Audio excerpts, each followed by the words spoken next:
First அவர் சென்னையில பேசும்போதும் அதே மாதிரி பேசுறாரு.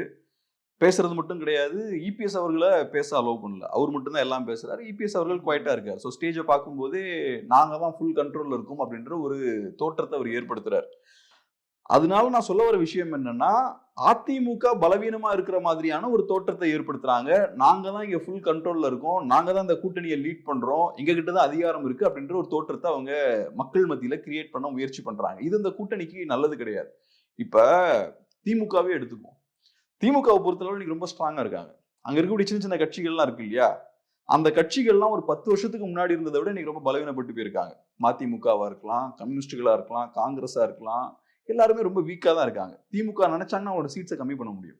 ஆனா நீங்க அவங்களோட சீட்ஸ கம்மி பண்ணீங்கன்னா, அந்த கட்சிகள் பலவீனமா இருக்காங்க அப்படின்ற ஒரு தோற்றம் வந்து மக்களுக்கு ஏற்படும். இப்ப கம்யூனிஸ்டுகளோட சீட்ஸ நீங்க குறைச்சீங்கன்னா, மக்கள் என்ன யோசிப்பாங்க? சரி கம்யூனிஸ்டுகளுக்கு பலம் இல்ல. அதனால சீட்ஸ குறைச்சாங்கன்னு யோசிப்பாங்க. ஆனா அது திமுக கூட்டணிக்கு நல்லது கிடையாது.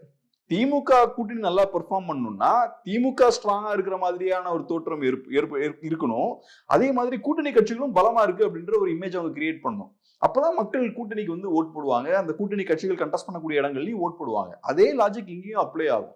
இங்க இன்னும் அதிகமா அப்ளை ஆகும். இங்க அதிமுக தான் முக்கியமான பிளேயர். பிஜேபி கிடையாது. முக்கியமான பிளேயர் அதிமுக தான். அப்படி இருக்கும்போது அதிமுக ஸ்ட்ராங்கா இருக்கு அப்படின்ற அந்த இமேஜ அதிமுக மெயின்டைன் பண்றாங்களோ இல்லையோ பாஜகவும் மெயின்டைன் பண்ணும்.